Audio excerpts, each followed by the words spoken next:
Hello and welcome.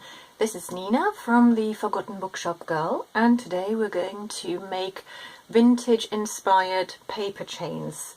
I find that paper chains work really well if you're more into a vintage style of decorating your homes, and they're just a lot of fun to make and just really simple as well. So we've got two different ones we're going to do.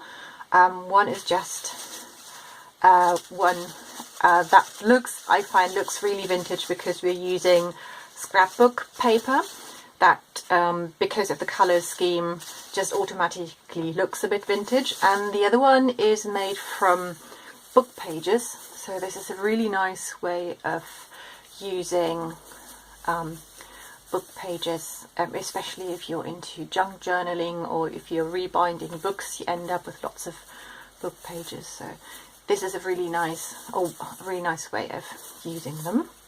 I'll just put this one to the side and I'll get my cutting mat out.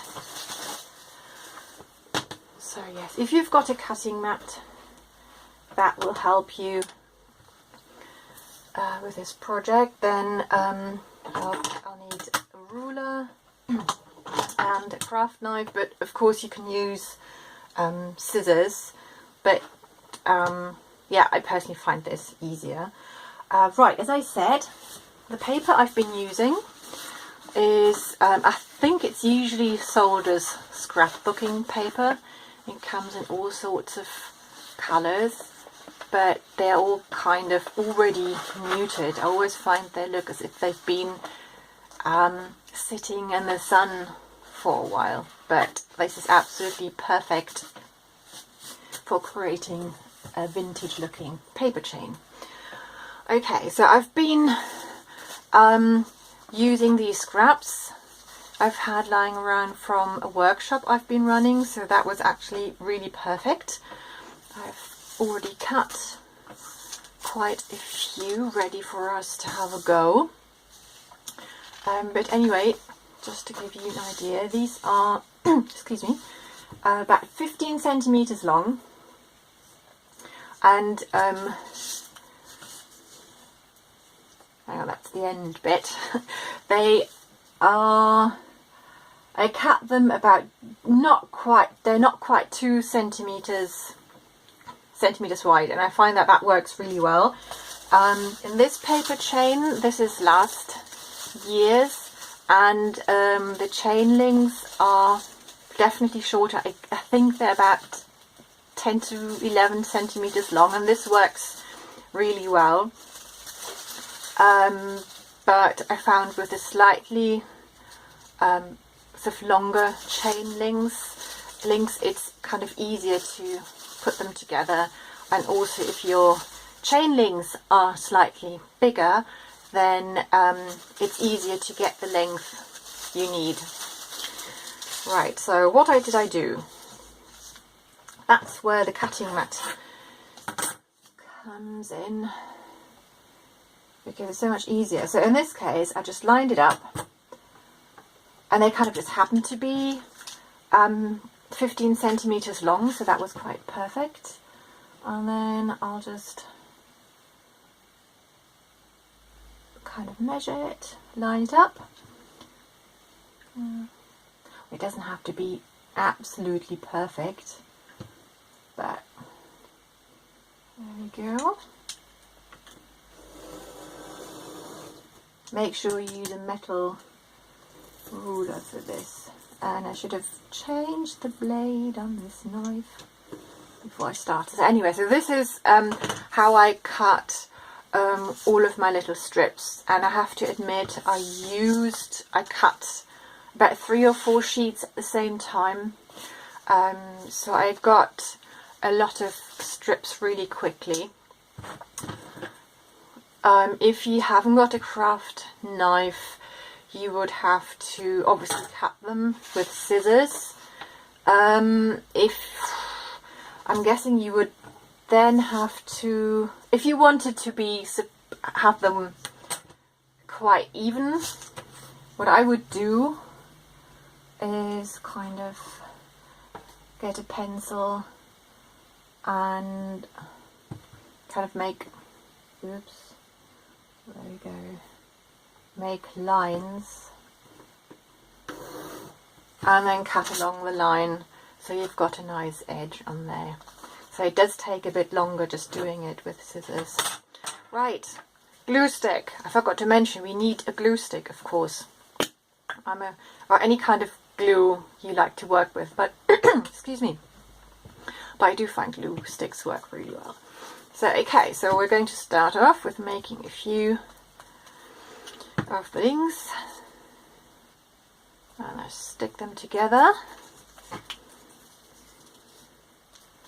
This is a really nice activity to do if you're watching TV because you don't really have to concentrate and you just get loads done.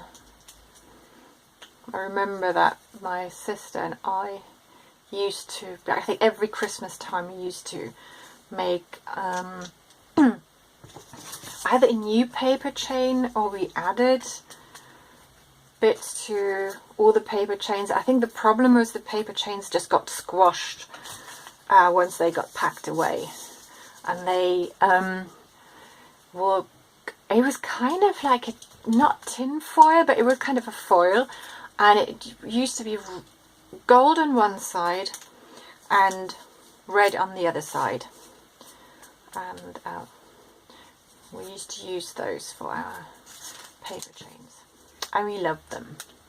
They were fantastic. Okay, here we go. Okay, once you've got a few done up, just grab two. Oh, we haven't got glue yet. Okay, and then you just stick. So you've got one of the links you've finished and you kind of thread it onto a strip that you haven't joined up yet, and then you add another one because this is going to link these two. So all you need to do is glue this together. There we go. And then get the next one. Let's go for orange and maybe green again. And then thread this through. There we go. So this is a bit wonky. It doesn't matter, nobody's going to notice. And one last one, let's go for pink and another blue one. Where's blue? There. So I've got this and pink.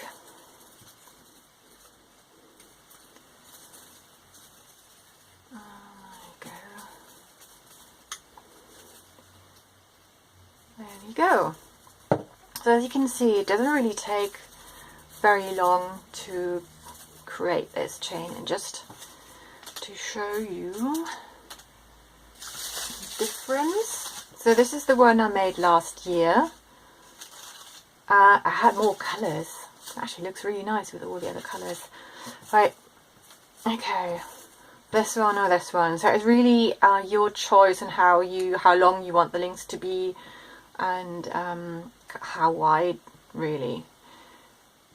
So this is this one. Now let's have a look at the other one and what I used for the other one. This is an old dictionary. Let's get this one out again. Here we go. Sorry, did I just cause an earthquake with the camera? I do apologise.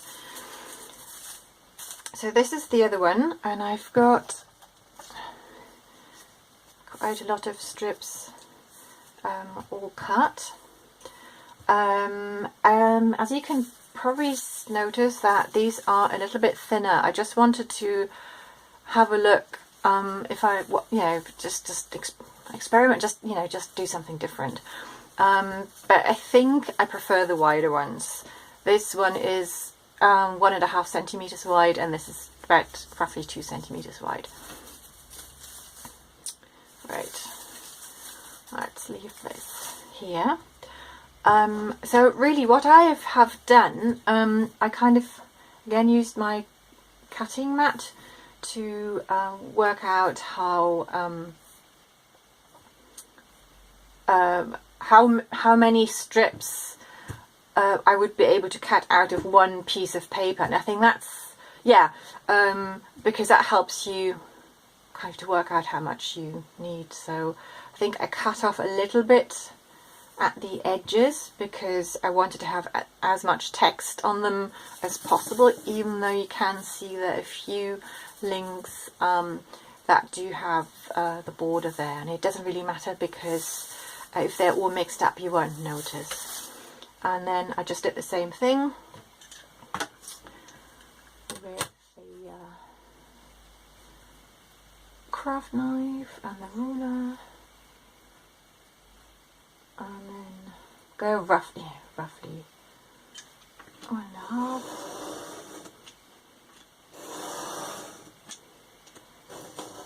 Yeah, I do need to change the blade. And then carried on and cut. I think I got about at least 5 out of one page. And I also cut, I think I cut about 4 or 5 pages at the same time, so it really didn't take me very long to get them done. And then it's obviously the same procedure with the glue. We stick them together. There we go, and then we can just add it on to the end here. This paper is slightly thinner than the craft paper, and I wouldn't go for anything that is too thin, because for one it's just more fiddly to work with, and also it could probably tear more easily. It's just easier. Also, it would be easier to cut if it's slightly thicker than if it's really thin. It could tear. Okay, and then you just do the same thing we've done before, and then you've got your book page paper chain. So I hope that gave you some inspirations of what you could do with while making your own paper chains. I thought what could look really nice is using maps, because maps are mainly, they've already got like Christmassy colours. They've got the green and red, so map paper chains could look really nice. Obviously, if you want something more colourful, you could use magazine pages, or obviously different kinds of craft paper, but anything. Just, yeah, I hope you like this, and I hope I got you all making paper chains now. Have a lovely day. Bye.